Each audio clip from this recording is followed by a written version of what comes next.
Mari kita bersama-sama memuja kepada Sang Buddha.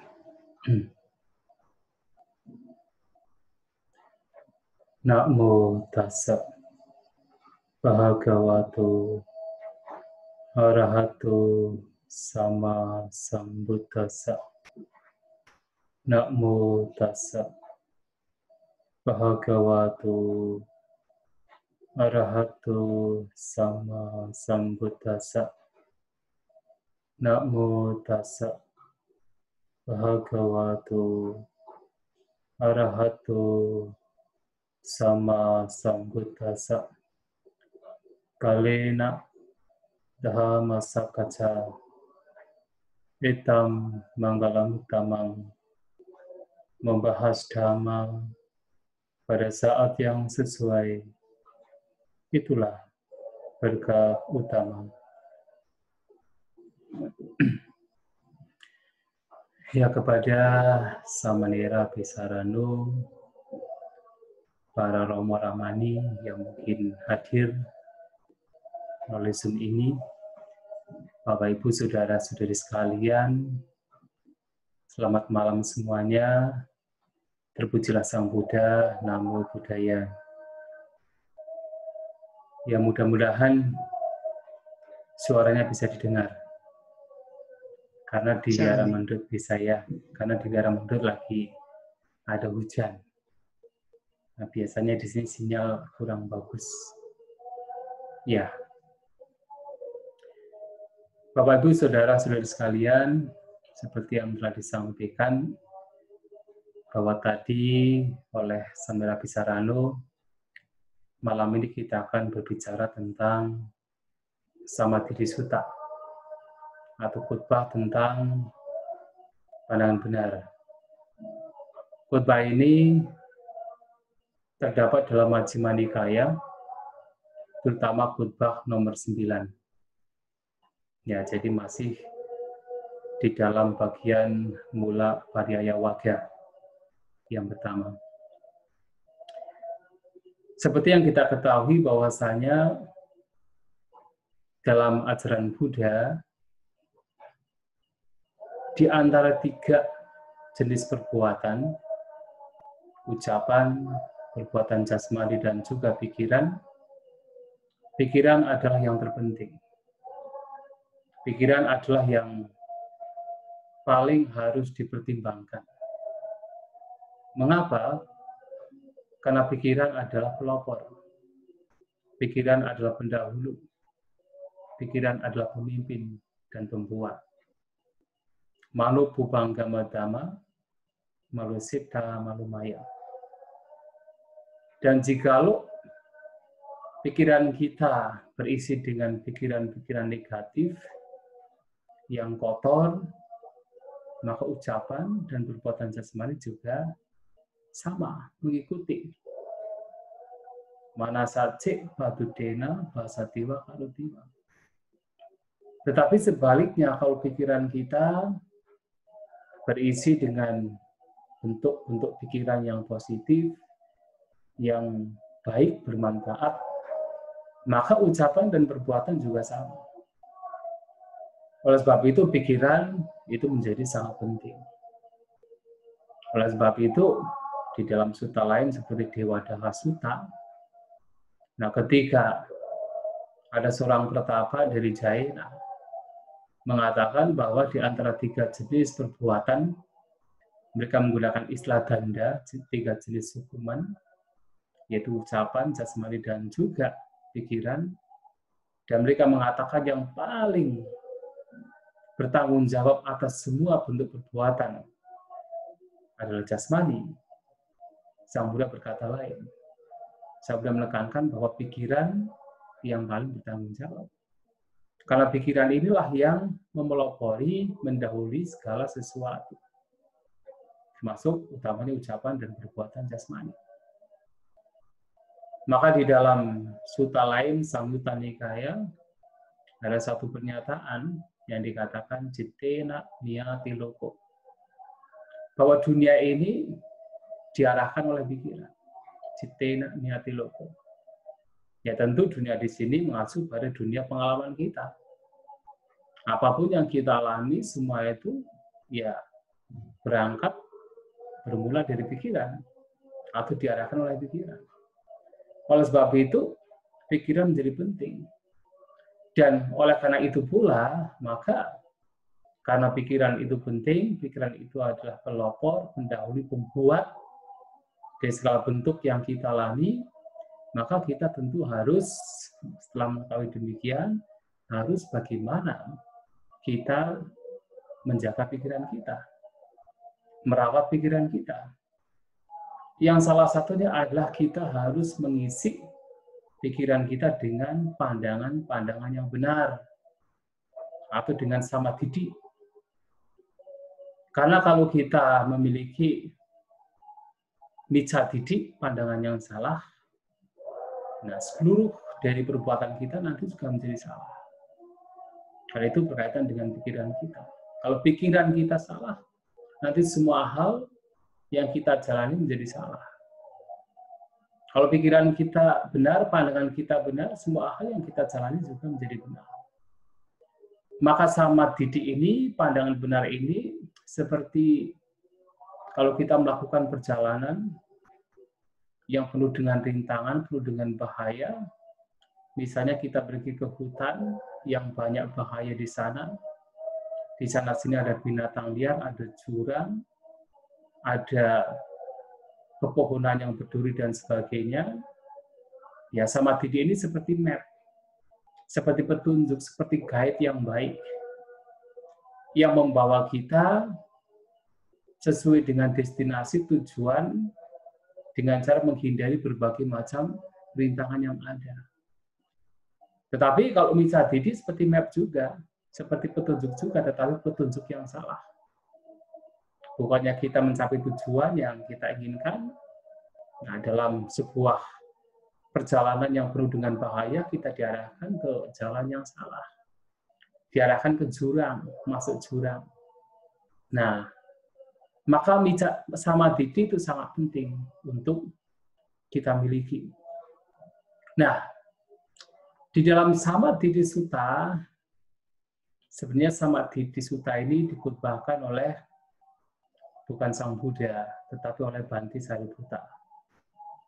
Nah, tetapi seperti yang kita ketahui, Bhante Sariputta ini adalah Bhante yang paling unggul di dalam kebijaksanaan. Beliau paling unggul di dalam wisdom, di dalam panya. Sehingga khotbah-khotbah beliau itu sangat luar biasa. Yang salah satunya adalah samadhi, yang berisi dialog antara Bhante Sariputta dengan para Bhante lain. Nah, dialognya ini merupakan pertanyaan dari para Bhante dan jawaban dari Bhante Sariputta. Jadi para Bhante lain ketika mereka dengan Bhante Sariputta sedang berada di Jetavana, yaitu arama atau wihara yang dibangun oleh Anathapindika, nah para Bhante ini bertanya, Kitawa teko awuso, Arya sawako sama didi hoti, uju gatasa didi, dame aveca pasanena samanagato, agato imang sadamanti. Jadi mereka bertanya, wahai sahabat, nah, jadi bertanya kepada Bhante Sariputta menggunakan istilah sahabat. Tapi kalau bertanya dengan Sang Buddha biasanya Bhante. Nah, wahai sahabat, sejauh mana seseorang dikatakan sebagai orang yang berpandangan benar, tidak hanya seseorang, tetapi Arya Sawako. Sejauh mana seorang murid Arya, murid mulia, dikatakan sebagai seseorang yang berpandangan benar, samadhi, yang telah memiliki pandangan yang lurus, uju gatasa didi, yang dilengkapi dengan confidence, dengan keyakinan di dalam Dhamma, setelah menembusnya, dame, aweca, pasadena, samanagato. Dan seseorang yang telah datang pada sadama, pada ajaran sejati. Ini adalah pertanyaan dari para bante lain. Nah, di dalam kitab komentar dijelaskan apa yang dimaksud dengan samadhi ini. Jadi samadhi itu ada dua. Ini juga disebutkan di dalam Mahacattharisaka Sutta. Pandangan benar itu ada dua. Yang pertama adalah lokiya, pandangan benar yang sifatnya masih duniawi. Yang kedua adalah lokutara, pandangan benar yang sifatnya lokutara, non-duniawi, sudah beyond, melampaui duniawi. Nah, pandangan benar yang bersifat lokiya itu seperti apa? Pandangan benar tentang bahwa kehidupan kita itu dipengaruhi oleh karma kita. Suka dan duka kita itu dipengaruhi oleh karma kita, perbuatan kita. Bahwa ada karma dan buah dari karma, itu juga pandangan benar. Tetapi itu masih dalam artian lokiya, duniawi. Tetapi ada juga pandangan benar yang disebut lokutara. Nah, pandangan benar lokutara ini adalah pandangan benar yang nantinya mengarah kepada pembebasan. Kalau pandangan benar yang bersifat lokiya itu, ya hanya mengarah kepada kelahiran di alam yang lebih baik, alam surga, alam Brahma. Makanya kemarin ada pertanyaan dari seorang umat dari Malaysia. Dia bertanya karena di grup mereka itu ada dua pandangan. Yang satu berpandangan bahwa apakah seseorang ketika mempraktikkan sila, moralitas, harus memiliki pandangan benar. Ada yang mengatakan, oh harus memiliki pandangan benar. Tetapi ada yang mengatakan, oh tidak perlu pandangan benar. Walaupun mereka tidak memiliki pandangan benar tentang ini duka, sebab duka, lenyapnya duka, jalan untuk melenyapkan duka, tetapi mereka bisa masih mempraktekkan sila, moralitas. Nah, mereka bertanya kepada saya. Ya saja bahwa ya seseorang bisa mempraktikkan sila harus berangkat dari pandangan benar. Tetapi harus diingat, tidak semua sila itu masuk ke dalam jalan mulia penuju 8. Dan tidak semua pandangan benar itu termasuk bagian dari jalan mulia penuju 8. Artinya apa? Kalau seseorang mempraktikkan sila, moralitas, yang mempraktikkan moralitas tanpa memahami ini duka, ini sebab duka, ini lenyapnya duka, ini jalan untuk melenyapkan duka. Jadi dia mempraktikkan sila demi apa? Demi kelahiran di alam surga. Nah, sila demikian itu bukan bagian dari jalan mulia penuju 8. Karena jalan mulia penuju 8 tujuannya satu, yaitu nibbana.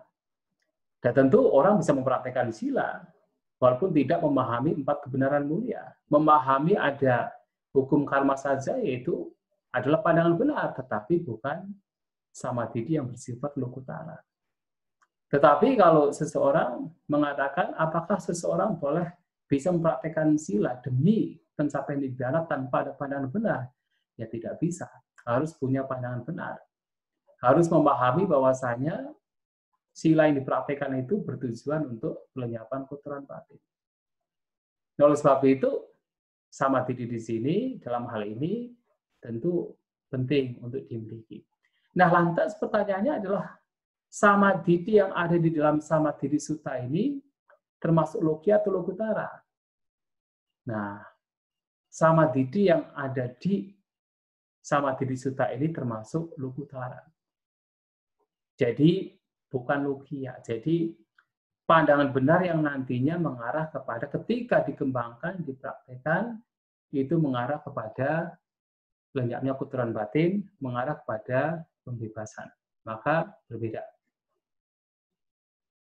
Nah juga, kalau berbicara tentang Arya Sawako, maka dalam Buddha itu ada 3 jenis orang. Ada Putujana, ada seorang Seka, ada seorang Aseka. Nah, putu jana itu adalah seorang yang masih belum sampai kesucian apapun. Nah, putu jana ini ada dua. Bahiraka dan sasanika. Atau dengan kata lain, putu jana, ya kalyana putu jana, dan asutawa putu jana. Nah, bahiraka sasanika. Nah, bahiraka adalah putu jana yang berada di luar sasana. Sementara sasanika adalah seorang putu jana yang belajar dhamma, belajar kebenaran. Nah, mereka putu jana yang tidak belajar dhamma bisa menjadi orang baik juga. Bisa menjadi orang baik. Tetapi mereka hanya percaya kepada hukum karma. Ada karma. Ada karma, ada juga hasil dari perbuatan. Oh, pada zaman Sang Buddha, tidak hanya Sang Buddha saja, tidak hanya umat Buddha saja yang percaya dengan karma. Banyak orang yang percaya dengan karma. Dan mereka orang-orang baik. Tetapi mereka tidak memahami bahkan secara teori 4 kebenaran mulia. Mereka tidak memahami bahwa nafsu keinginan itu adalah sebab penderitaan. Nah, tetapi seorang putu jana yang belajar dhamma itu memahami dua, yaitu memahami hukum karma. Nah, di saat yang sama juga memahami yaitu 4 kebenaran mulia, walaupun masih dalam tahap pariyati, masih dalam tahap belajar. Itu sudah sangat bagus. Paling tidak sudah mempunyai fondasi, mengetahui, memahami bahwa kotoran batin adalah sebab duka penderitaan. Nah, dalam hal ini, tentu dalam Samadhi Sutta yang dimaksud oleh Bante Sariputta dan juga para Bante lainnya, ini mengacu kepada terutama adalah seka dan aseka. Mereka yang telah datang kepada Saddhamma, itu Dhamma sejati. Mereka yang telah memiliki awicca pasada. Jadi awicca pasada itu sebuah keyakinan yang diperoleh setelah menembus Dhamma itu sendiri. Maka awicca pasada juga dikatakan acala pasada, keyakinan yang sudah tidak tergoyahkan lagi. Nah, mereka sudah tidak goyah lagi, keyakinan mereka terhadap Buddha, Dhamma, dan Sangha sudah tidak goyah lagi. Nah, lantas sekarang bagaimana jawaban dari Bante Sariputta ketika ditanya sejauh apa seorang murid mulia dikatakan berpandangan benar, pandangannya sudah lurus, dilengkapi dengan confidence, pasada itu confidence, lebih dari sada sebenarnya, confidence terhadap Dhamma setelah menembusnya dan telah datang pada Dhamma sejati, agatus sadhamam. Nah, Bante Sariputta mengatakan yang pertama, ketika seseorang memahami kusala dan akusala dan memahami akar dari kusala dan akar dari akusala, kusala mula dan akusala mula, maka dia adalah seseorang yang berpandangan benar. Nah, bagaimana seseorang memahami kusala dan akusala dan akarnya? Setidaknya dia tahu apa itu kusala. Kusala adalah menghindari pembunuhan, pencurian, perzinahan, berbohong, termasuk menghindari kata-kata kasar, kata-kata tidak bermanfaat, dan juga kata-kata fitnah, menghindari pandangan salah, keserakahan, menghindari kebencian. Nah, itu adalah kusala. Dan dia juga mengetahui akar dari kusala. Apa akarnya? Tidak lain adalah aloba atau samoha. Tanpa keserakahan, tanpa kebencian, dan tanpa kebodohan, ketidaktahuan. Artinya dengan kata lain, dia memiliki kebijaksanaan. Mengetahui mana yang baik, mana yang buruk, mana yang bermanfaat, mana yang tidak bermanfaat. Mana yang mesti dikembangkan, mana yang harus ditinggalkan, dia tahu. Dan dia juga mengetahui apa itu akusala. Itu kebalikan dari kusala. Membunuh, mencuri. Jadi pembunuhan, pencurian, tindakan asusila, berbohong, fitnah, kata-kata kasar, kata-kata yang tidak berguna, tidak bermanfaat, dan juga punya pandangan salah. Dia memiliki keserakahan, abhijja, memiliki vyapada, kebencian. Nah, itu semua adalah aku salah. Dan akarnya tidak lain adalah loba, dosa, dan moha, keserakahan, kebencian, dan kebodohan. Maka pandangan benar yang pertama ini sebenarnya sangat simpel, sederhana. Sebenarnya sederhana sekali, tetapi masalahnya adalah sejauh mana kita sudah mempraktekkan. Sejauh mana kita sudah benar-benar membawa pandangan yang benar ini ke dalam praktek kehidupan sehari-hari. Sejauh mana apapun hal yang tidak bermanfaat, apapun hal yang dikatakan sebagai aku salah, sudah benar-benar kita usahakan untuk kita tinggalkan. Sejauh mana ketika muncul loba, dosa, dan moha, keserakahan, kebencian, dan kebodohan, kita sudah berusaha untuk melenyapkan. Itu yang terpenting. Dan sejauh mana ketika hal-hal yang baik yang kita sudah tahu, kita kembangkan, kita munculkan lagi dan lagi, dan sejauh mana akar dari hal-hal yang baik, akar dari kusala, itu sudah kita kembangkan dan diupayakan kita kembangkan. Itu yang menjadi paling penting. Nah, sehingga yang menarik sekali dalam sutta ini, hanya dengan mengetahui kusala dan akusala, mengetahui akar kusala dan akusala, loba, dosa, moha, aloba, adosa, amoha. Bhante Sariputta mengatakan, orang demikian, so sak basok raganu sayang pahaya, pati ganu sayang, pati vinoditwa, asmiti mananu sayang samuhitwa, samuhanitwa, avijang pahaya, vijang upaditwa, titewa dame duka santa karohoti. Ini penting sekali. Hanya mengetahui kusala dan akusala, akar kusala dan akusala, orang demikian mampu meninggalkan raganusaya, mampu meninggalkan sebuah kecenderungan yang begitu halus, yang begitu laten, berkaitan dengan nafsu ragawi, berkaitan dengan keserakahan.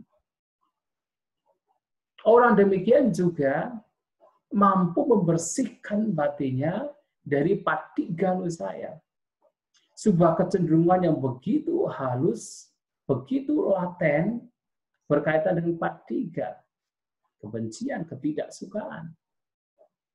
Dan orang demikian juga mampu, samuhalitwa itu seperti membunuh.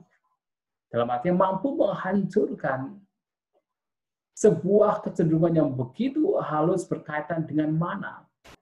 Mana atau pembandingan bahwa ada asmi, bahwa ada aku. Mana itu sangat sulit.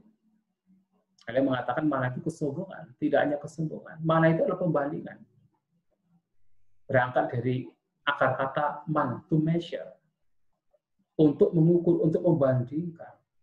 Saya lebih tinggi, keangkuhan, kesombongan. Saya lebih rendah, merasa rendah diri. Atau saya sejajar, pembandingan. Itu dihancurkan.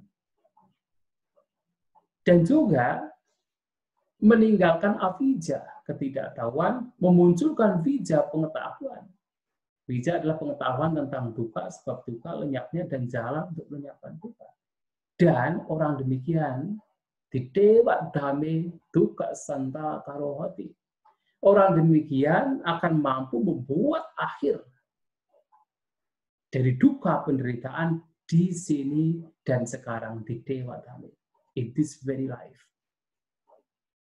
Nah, memahami kusala, aku salah, akar kusala, aku salah pun, kalau betul-betul dipahami, betul-betul diaplikasikan ke dalam kehidupan sehari-hari, artinya yang kusala kita munculkan, kita kembangkan, yang aku salah kita lenyapkan, itu pun sudah cukup membawa seseorang untuk terbebas dari duka. sudah cukup membawa seseorang untuk melenyapkan segala bentuk kotoran batin, membawa seseorang untuk memunculkan wija, melenyapkan avijja. Nah, tetapi tentu sekali lagi sejauh mana kita sudah melakukannya, itu yang menjadi PR kita, yang harus kita kembangkan, yang baik, yang tidak baik kita lenyapkan. Dan itu simple, teorinya simple, tetapi tentu dalam prakteknya membutuhkan sebuah itu praktek yang berulang-ulang. Nah, mendengar jawaban dari Bhante Sariputta, para Bhante lain puas sekali, senang sekali dengan jawaban Bhante Sariputta.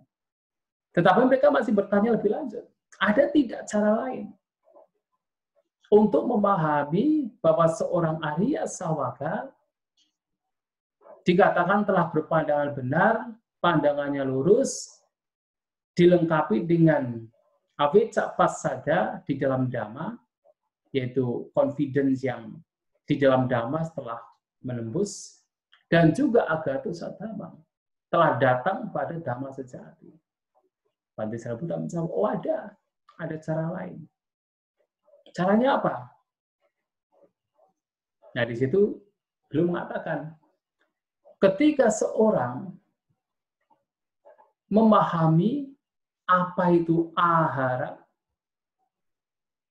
apa itu munculnya ahara atau penyebab munculnya ahara, apa itu lenyapnya ahara, dan apa itu jalan untuk melenyapkan ahara, maka orang demikian juga dikatakan orang yang berpandangan benar. Sama didihoti. Ahara. Apa itu ahara? Ahara makanan. Jadi arti ahara itu makanan. Ketika seseorang memahami apa itu makanan, sebab munculnya makanan, lenyapnya makanan, dan jalan untuk melenyapkan makanan, maka orang demikian adalah orang yang berpandangan benar. Nah, menarik sekali karena kalau kita berbicara makanan, ada satu pertanyaan yang diberikan oleh Sang Buddha. Ya tentu banyak umat Buddha sudah tahu. Sang Buddha bertanya kepada seorang anak kecil bernama Sopaka. Tapi bukan sembarang anak kecil. Sopaka ini sudah arahat. Bertanya, Ekang namaki, apa yang satu? Dijawab oleh Arahanta Sopaka, Sabe sata ahara titika. Semua makhluk bertahan karena makanan. Semua makhluk ada karena makanan. Jawaban dari Arahanta Sopaka. Tetapi kemudian jawaban dari seorang arahat ini kemudian kadang dipesetkan, dipahami secara dangkal. Sabe sata ahara titika, semua makhluk bertahan karena makan. Karena makanan, maka kita harus makan. Itu yang diplesetkan demikian. Seringkali kita memplesetkan demikian. Tetapi pertanyaannya adalah apakah pertanyaan Sang Buddha dan jawaban dari seorang arahat hanya untuk dijadikan pembenaran bahwa kita harus makan? Kalau jawabannya demikian, maknanya demikian, bahkan anak kecil juga tahu. Memang, Sopaka anak kecil. Jangan karena beliau itu anak kecil, kemudian itu jawaban anak kecil. Seperti pemikiran anak kecil, tidak. Sopaka adalah seorang arahanta. Maka jawaban dari Sopaka ini bukan sembarangan, bukan diartikan secara dangkal bahwa kita harus makan, tidak. Maka kita harus melihat khutbah lain. Nah, dalam khutbah lain seperti di khutbah Patama Mahapanhasutta dan juga Dutiya Mahapanhasutta. Nah, di sana juga ada pertanyaan yang dijawab oleh Sang Buddha. Bertanya dan dijawab oleh sendiri. Ekang lamaki, apa yang satu? Sabe sata ahara titika. Semua makhluk bertahan karena makan. Karena makanan. Nah, dikatakan pula di sana dilanjutkan. Seseorang yang menjadi jenuh secara benar, sama nibindam manu, ekadami sama nibindam manu, seseorang yang menjadi jenuh di dalam satu hal ini, seseorang yang memahami secara menyeluruh satu hal ini, seseorang yang terbebas secara benar satu hal ini, maka dia akan mengakhiri duka. Apa yang satu hal ini? Sabe sata aratikika. Bahwa semua makhluk bertahan karena makanan. Orang yang memahami bahwasanya semua makhluk bertahan karena makanan, ia bisa mengakhiri duka penderitaan. Lantas pertanyaannya, apakah hanya paham bahwa kita harus makan, kita bisa mengakhiri duka, penderitaan? Tentu tidak. Maka memahami sabe satahara titika ini, bahwa semua makhluk bertahan karena makanan ini, adalah memahami bahwa selama kita masih makan, kita masih menderita.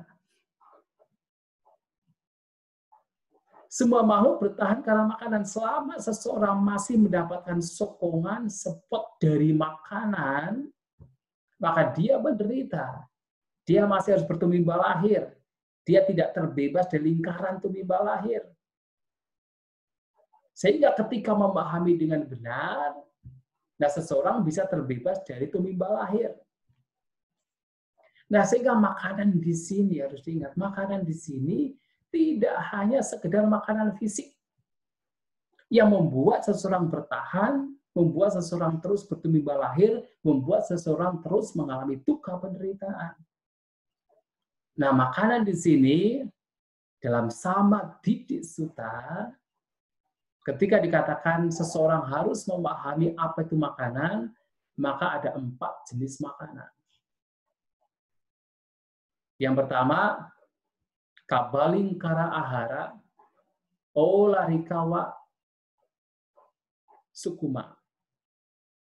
Jadi makanan fisik untuk tubuh, baik yang kasar maupun yang halus. Nasi, lauk pauk. Nah, itu semua makanan fisik, itu namanya kabalingkara ahara. Yang kedua adalah pasa, kontak sentuhan. Mata dengan objek mata muncul sentuhan. Telinga dengan suara muncul sentuhan pasa. Hidung dengan bebauan muncul sentuhan. Lidah dengan rasa muncul sentuhan. Nah, yang kedua yang membuat yang disebut makanan yang terus membawa makhluk untuk bertumbuh lahir, untuk mengalami duka, tidak lain adalah pasa, sentuhan. Nah, yang ketiga adalah mano sancetana atau kehendak, niat, cetana, jadi kehendak pikiran. Nah, mano sancetana ini ya tidak lain adalah karma, perbuatan. Mengapa? Karena ketika berbicara cetana, Sabda mengatakan cetanahang bikawe kamawadami. Wahai para biku, cetana, kehendak atau niat, itu yang disebut perbuatan. Maka makhluk sancetana adalah perbuatan yang terus membawa kita terus mengalami duka penderitaan. Yang keempat adalah vinyana, kesadaran. Ya, vinyana. Itu juga terus membawa kita untuk bertahan di alam tumimba lahir, alam sangsara, mengalami berbagai macam duka. Nah, makanan juga sama, makanan fisik juga sama. Karena kalau orang sudah parinibbana tidak akan makan lagi. Tetapi tentu berkaitan dengan 4 hal ini ya kita tidak bisa menghindari. Kita setiap hari harus makan. Setiap hari harus bersentuhan dengan objek. Sekarang pun saya melihat laptop juga itu ada sentuhan, ada pasa juga. Melihat ada gambarnya sambil bisa ranu, ada sentuhan juga. Ada pasa. Dan juga cetana niat itu terus muncul. Tidak bisa kita hindari. Winyana apalagi itu seperti unending stream. Jadi arus yang tidak pernah berakhir. Maka disebut Vijnana Sota. Arus kesadaran. Nah, tidak bisa kita hindari. Padahal yang mereka adalah penyebab penderitaan. Kalau kita bisa fasa, misalnya sentuhan. Suatu kali, Sang Buddha dan juga Bhante Sariputta pernah ditanya, sebenarnya penderitaan kita itu muncul dari mana? Ada yang mengatakan, oh penderitaan muncul dari luar. Kemudian ada yang mengatakan, oh penderitaan muncul dari dalam, secara internal. Ada lagi yang mengatakan, oh penderitaan muncul dari sebagian dari luar, sebagian dari dalam. Ada yang mengatakan, oh penderitaan muncul secara spontan, tidak ada sebab dan kondisi. Ada 4 pandangan berkaitan dengan sebab munculnya penderitaan. Apa jawaban dari Bhante Sariputta? Jawaban dari Sang Buddha? Ternyata penderitaan muncul dari pasa, dari sentuhan. Kenapa? Seseorang mungkin mengatakan penderitaan muncul dari luar. Apakah benar? Oh benar. Kenapa? Karena ada orang mencelakai saya, ada orang merugikan saya, ada orang berkata kasar kepada saya. Gara-gara dia saya menderita. Benar juga kan? Tetapi sebenarnya penderitaan muncul ketika sudah sentuhan. Sentuhan antara telinga dengan suara. Orang membacok tubuh kita, kita merasa sakit. Nah, penderitaan muncul ketika sudah ada sentuhan antara jasmani dengan bacokan tersebut. Misalnya begitu. Nah, mungkin orang mengatakan, oh, yang membuat penderitaan itu dari dalam. Nah, kita umat Buddha biasanya begitu. Secara internal itu bukan luar, itu dari dalam.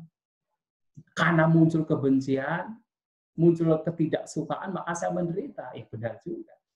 Tetapi sebenarnya, apapun itu, penderitaan muncul karena sudah ada sentuhan antara indera, landasan indera dengan objek. Begitu ada sentuhan, kemungkinan muncul penderitaan terjadi. Nah, beberapa orang kita mengatakan, oh itu dari dua-duanya, secara eksternal, secara internal. Ada orang yang berkata kasar kepada saya, nah saya merespon, maka penderitaan muncul. Sehingga sebagian dari luar, sebagian dari dalam. Benar juga. Tetapi sebenarnya itu muncul ketika ada pasa. Dan kalau yang berbicara itu spontan, ya ada pula mungkin seseorang yang tidak tahu sebabnya apa, tidak tahu sumbernya mana, kok tiba-tiba merasa sedih, merasa menderita. Bisa juga. Tetapi dalam agama Buddha, setiap hal yang muncul pasti ada sebabnya. Nah, sehingga di sini Sang Buddha mengatakan pasa itu sebab duka penderitaan. Cetana jelas, niat itu karma jelas. Karma itu sebab duka. Maka tujuan kita mempelajari hukum karma dan akibatnya itu tujuannya bukan supaya sekedar untuk banyak berbuat baik, kemudian terakhir dalam surga, alam Brahma, tidak. Justru tujuannya adalah untuk menghancurkan karma itu sendiri. Menghancurkan karma, menghancurkan perbuatan. Karena karma itu sebab duka. Karena walaupun kita terakhir di alam Brahma, alam surga, itu juga masih bagian dari duka, penderitaan. Nah, tetapi kita tidak bisa terbebas dari 4 ini. Apakah dari makanan, kita makan setiap hari. Apakah dari makanan, dari kontak, dari perbuatan karma cetana, atau dari consciousness, kesadaran, atau vijnana, tidak bisa. Maka yang menjadi penting lagi adalah kita harus tahu sebab yang memunculkan makanan ini. Sebabnya apa? Sebabnya tidak lain ada tanha, nafsu keinginan, tanha, kegandrungan, ketagihan. Nafsu keinginan yang memang di situ ada kilesa, ada kotoran batin. Ini yang menyebabkan mengapa makanan ini terus bermunculan, terus muncul. Maka lenyapnya ahara, lenyapnya makanan adalah ketika tanha itu dilenyapkan. Sehingga ketika tanha dilenyapkan, dan dikatakan sebagai lenyapnya ahara, dengan kata lain itu juga lenyapnya duka penderitaan. Maka tadi saya mengatakan bahwa Sang Buddha mengajarkan hukum karma. yang tidak lain adalah Cetana Manuk Sancetana, mengajarkan hukum karma bukan sekedar supaya kita banyak berbuat kebajikan. Walaupun kebajikan itu sangat baik, jauh lebih baik, lebih mulia ketimbang berbuat jahat. Patut untuk dilakukan, bukan untuk tidak dilakukan. Tetapi tujuan utama Sang Buddha memberitahukan, mewartakan, menunjukkan hukum karma adalah untuk agar kita memahami bahwa selama ada karma dan buahnya, selama itu pula masih akan ada penderitaan duka, masih akan ada tumimba lahir. Maka tujuannya adalah untuk menghancurkan karma itu sendiri. Lantas bagaimana menghancurkan karma? Hancurkan sebabnya. Sebabnya apa? Tanha, nafsu, keinginan. Maka dalam khutbah lain, Sang Buddha mengatakan, tanha pahana, kamang pahiyati. Kamma pahana, dukang pahiyati. Dengan dihancurkannya tanha, nafsu, keinginan, maka karma perbuatan itu dihancurkan. Dan dengan dihancurkannya karma perbuatan, maka dihancurkan pula duka penderitaan. Nah, di sini jelas. Tujuannya itu adalah untuk menghancurkan karma itu sendiri. Maka ketika ada pembagian 4 jenis karma, yang paling terakhir, Sang Buddha mengatakan ada karma yang tujuannya adalah apa? Kama kayang sangwatati. Tujuannya adalah untuk menghancurkan karma itu sendiri. Karma yang tujuannya adalah untuk menghancurkan karma itu sendiri. Apa itu? Karma yang tujuannya adalah untuk menghancurkan karma. Persis sama dengan apa yang dijelaskan Bante Sariputta. Apa yang menjadi jalan untuk melenyapkan ahara? Tidak lain adalah jalan mulia berunsur 8. Sama titik, sama sangkapa, sama waca, sama kamanta, sama jiwa, sama wayama, sama sati, sama samadhi. Jalannya adalah dengan mempraktekkan, mengembangkan jalan mulia berunsur 8.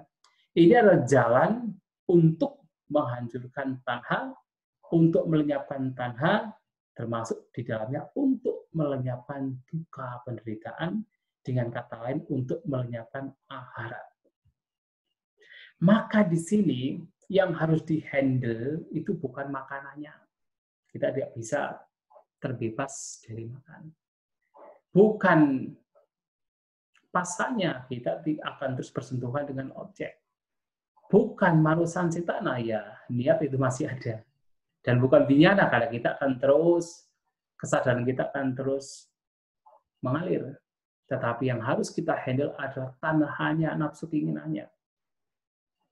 Makanya kalau kita bicara tidak hanya karma, tidak hanya pasa, bicara makanan secara fisik, itulah kenapa kita dianjurkan setiap kali kita mau makan, kita harus melakukan perenungan. Padisam kayoniso bhujanang padesewami. Jadi merenungkan secara bijaksana, saya makan makanan ini, nah, direnungkan untuk apa? Kita makan adalah untuk hidup atau hidup untuk makan? Ya intinya adalah kita makan untuk hidup, sekedar untuk hidup. Bukan hidup untuk makan.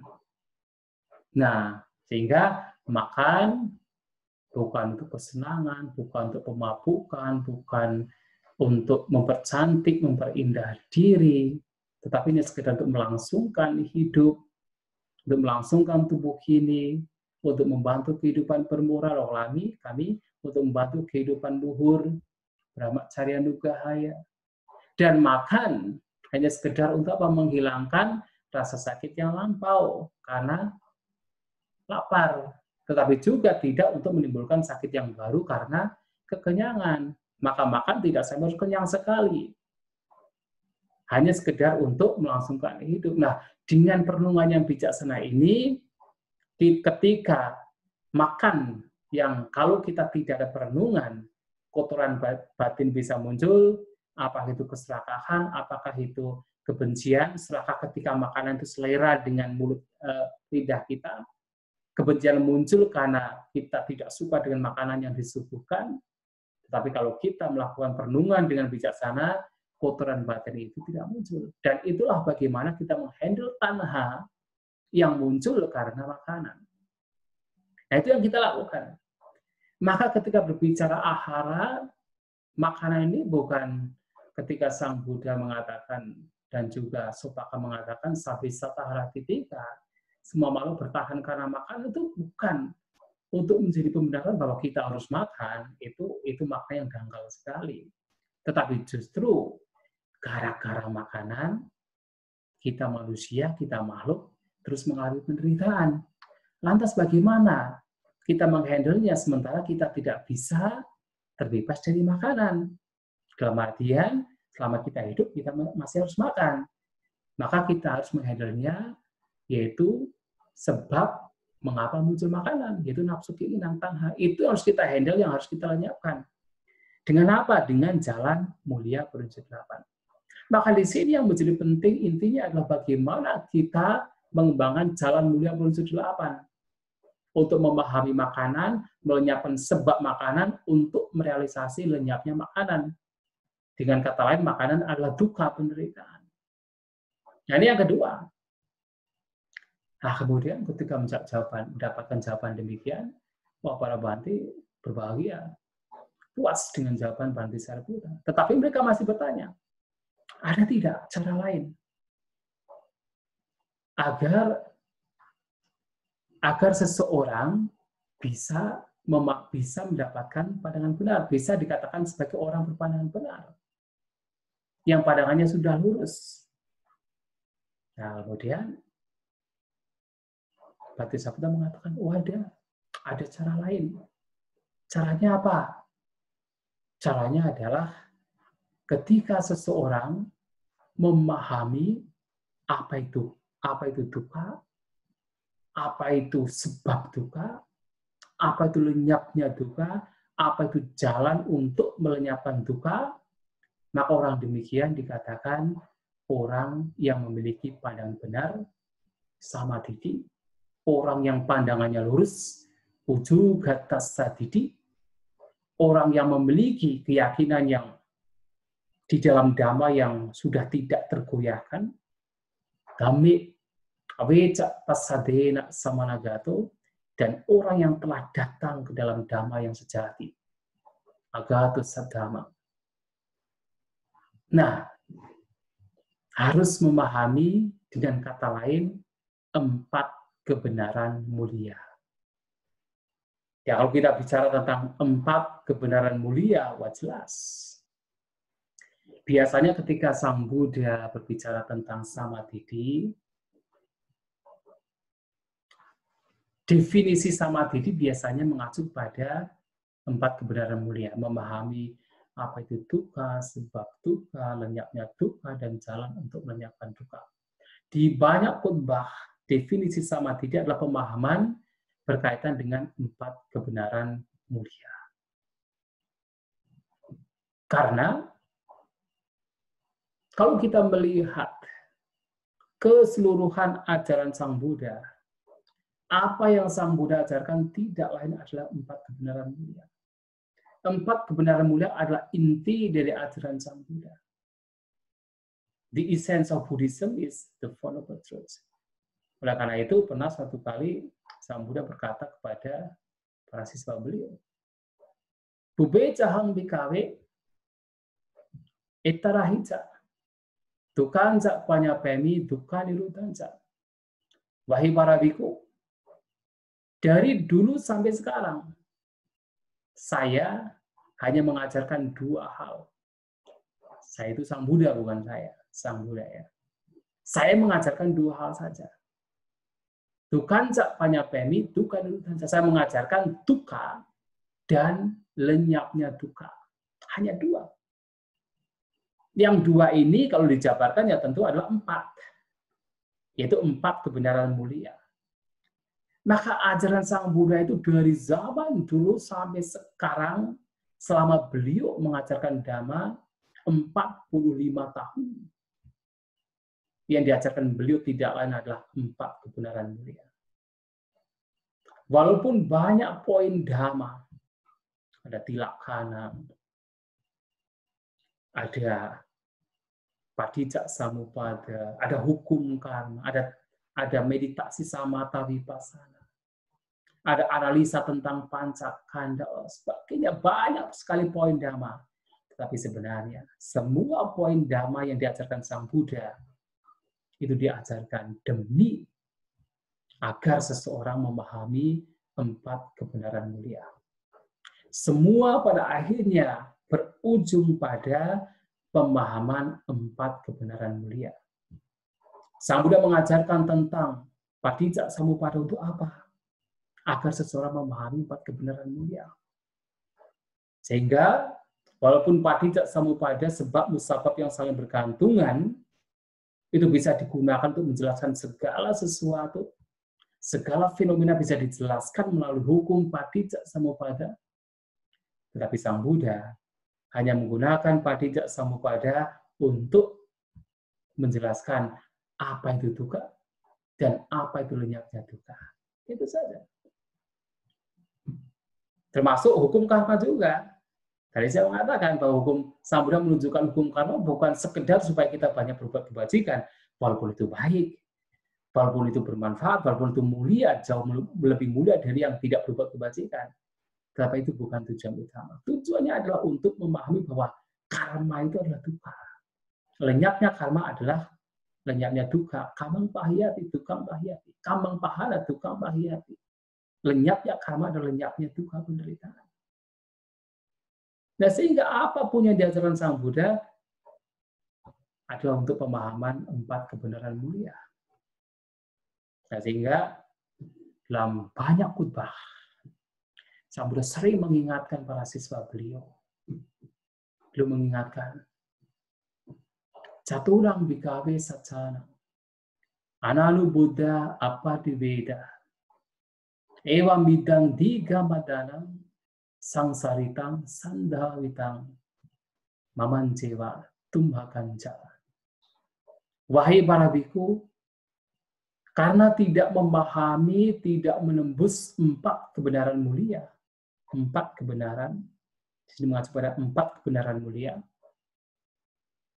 saya dan kalian telah begitu lama mengembara dan berkelana di alam tumimba lahir.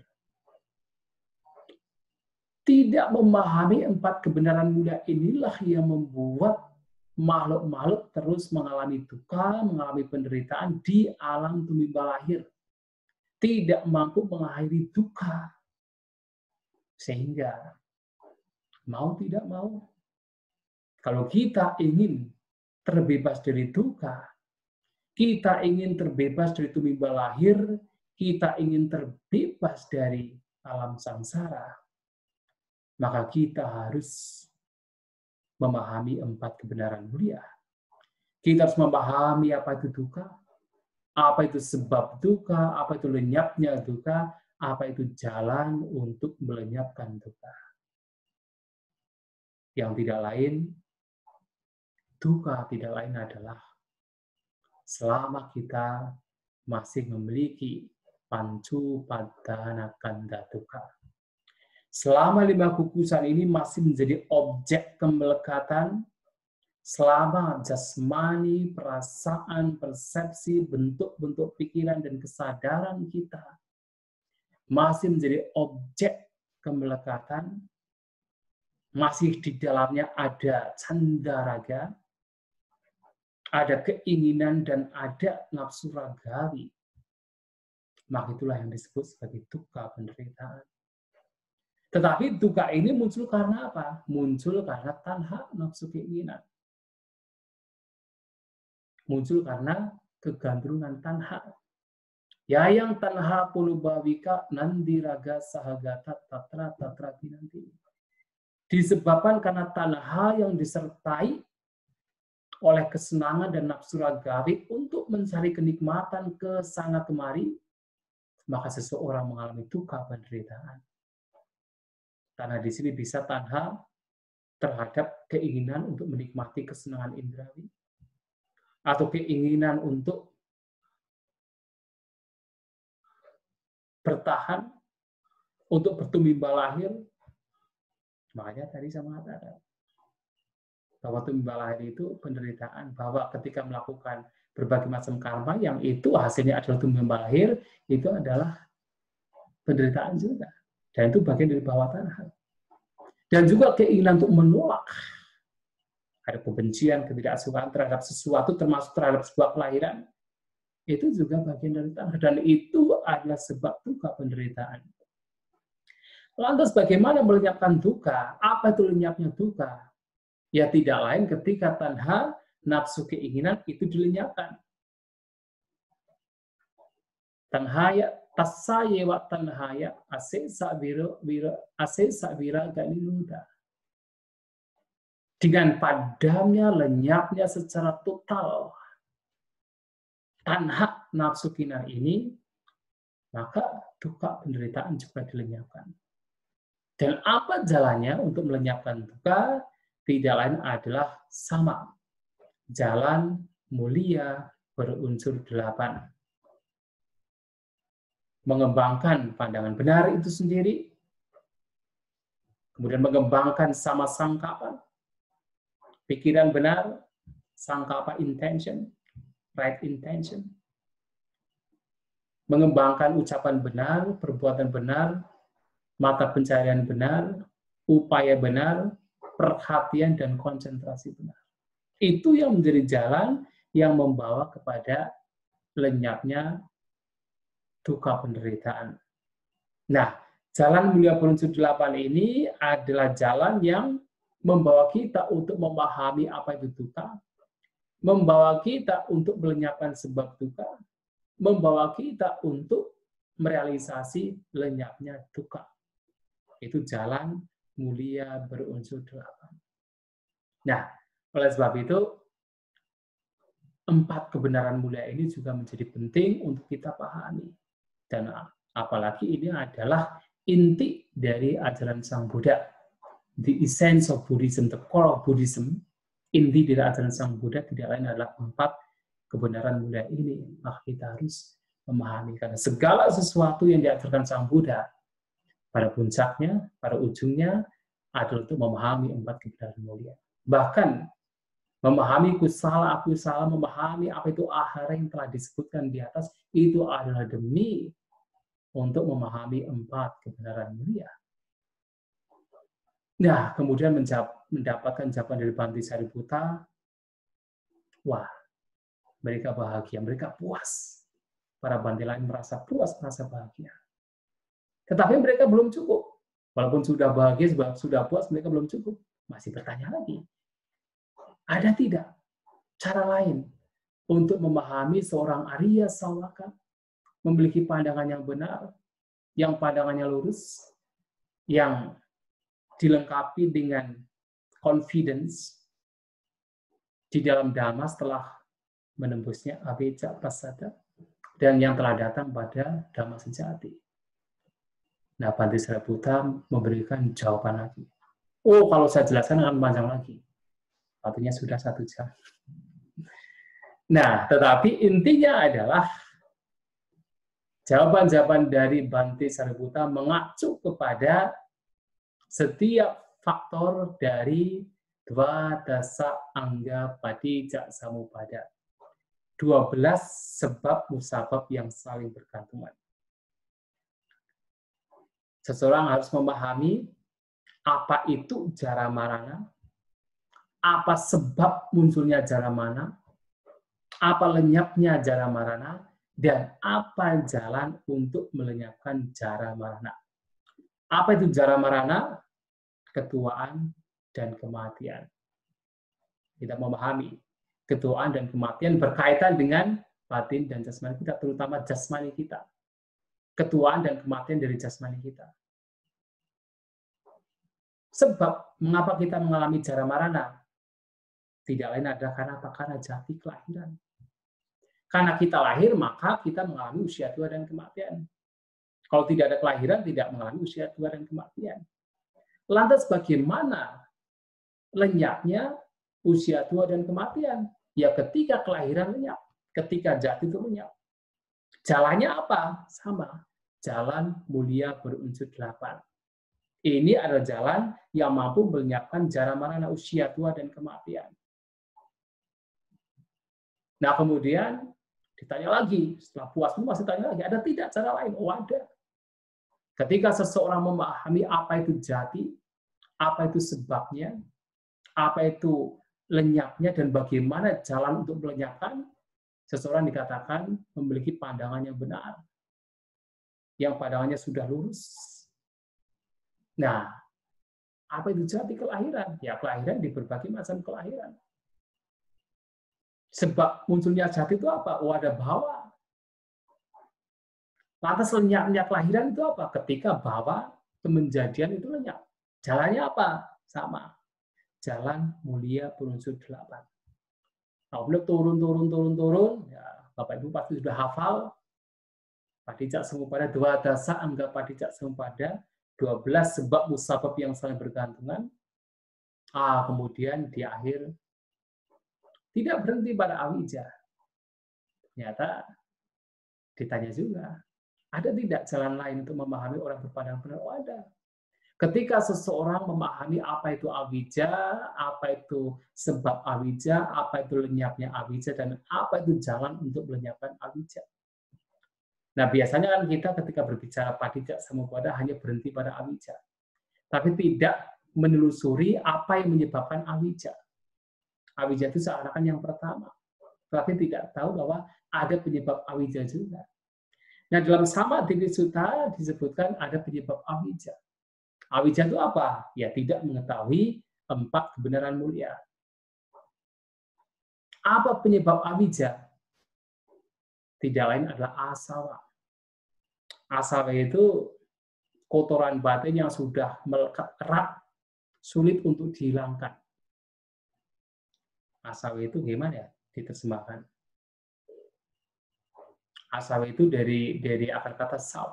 Saw itu flowing, to flow, mengalir. Nah, di sini dalam kitab komentar disebutkan asawa itu adalah kotoran batin yang diibaratkan seperti kalau seseorang membuat alkohol dari buah atau dari makanan, nah kemudian mengeluarkan cairan. Ketika buah makanan difermentasi, diragikan, maka mengeluarkan cairan alkohol. Nah, cairan tersebut sangat bau dan sulit untuk hilang baunya. Nah, seperti itu adalah kotoran batin asawa. Kotoran batin yang sudah diakumulasi yang begitu lama, terus diakumulasi sehingga seperti sudah seperti buah yang difermentasi.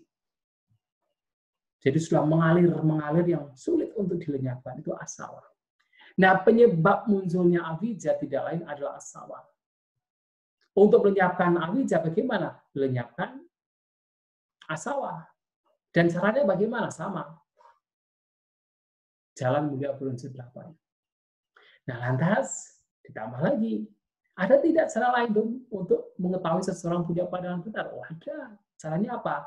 Mengetahui apa itu asawa, sebab asawa, lenyapnya asawa, dan jalan untuk melenyapkan asawa. Nah, asawa itu apa? Ada kamasawa, ada bawasawa. Jadi ada asawa yang berkaitan dengan kesenangan indera, ada asawa yang berkaitan dengan kemenjadian, ada asawa yang berkaitan dengan didi pandangan. Nah, yang menyebabkan asawa itu apa? Ternyata awija. Karena ketidaktahuan, karena tidak mengetahui ini duka, sebab duka, lenyapnya, dan jalan untuk melenyapkan duka, maka terus asawa itu terus ada, terus muncul, tidak bisa dilenyapkan. Nah, lenyapnya bagaimana ya? Kalau awija dilenyapkan, asawa juga lenyap. Dan jalannya apa? Sama, jalan mulia berunsur 8. Maka di sini pandangan benar itu sangat penting, tetapi yang lebih penting lagi adalah ketika kita berusaha untuk bagaimana mempraktekkan yang harus dipraktekkan. Yang dalam hal ini adalah mempraktekkan utamanya jalan mulia berunsur 8.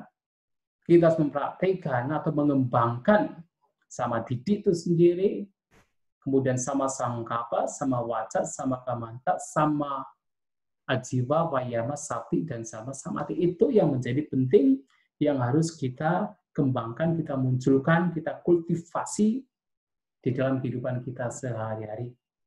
Dan di masing-masing penjelasan tersebut, Bhante Sariputta, siapapun yang memahami pandangan benar seperti ini, apakah memahami jati, bawah, memahami upadana, memahami tanah, dan seterusnya, memahami awija dan asawa, dan seterusnya, orang tersebut dikatakan so sabaso raganus sayang pahaya, patiganus sayang pati winoditwa, asmiti mananus sayang samuhanitwa, awijang pahaya wijang upaditwa, ditewa dame duka santa karoti. Orang demikian akan mampu melenyapkan semua kecenderungan laten berkaitan dengan nafsu ragawi, mampu membersihkan semua kecenderungan laten berkaitan dengan patiga, ketidaksukaan, kebencian, mampu menghancurkan semua kecenderungan laten berkaitan dengan pembandingan bahwa ada aku, ada asmi, bahwa ada aku, dan mampu melenyapkan semua avijja, dan di saat yang sama memunculkan vijja, dan dia orang demikian akan mampu membuat akhir penderitaan di sini dan sekarang, tidak menunggu sampai meninggal. Ditewa dame duka santa karohoti, dia akan mampu untuk membuat akhir duka di sini dan sekarang. Ya, itulah Bapak Ibu, saudara-saudari sekalian yang ingin saya sampaikan pada kesempatan malam hari ini, dan mudah-mudahan apa yang saya sampaikan bisa dipahami dan terutama bisa kita jadikan sebagai pandangan hidup kita dalam kita menjalankan Dhamma, ajaran Sang Buddha demi pembebasan. Karena Sang Buddha telah mengajarkan kita sesuatu yang luar biasa, sesuatu yang sangat dalam, sesuatu yang sangat berharga, maka selama kita hidup sebagai manusia, kita memiliki akal yang bisa kita gunakan, pikiran yang bisa kita kembangkan. Mari kita bersama-sama untuk mengembangkan apa yang harus dikembangkan, untuk memiliki samadhi, pandang benar, sebagai map, petunjuk, guide kita dalam kehidupan kita, menjalankan Dhamma demi pembebasan.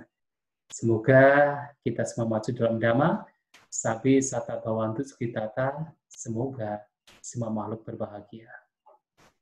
Sadhu, sadhu, sadhu.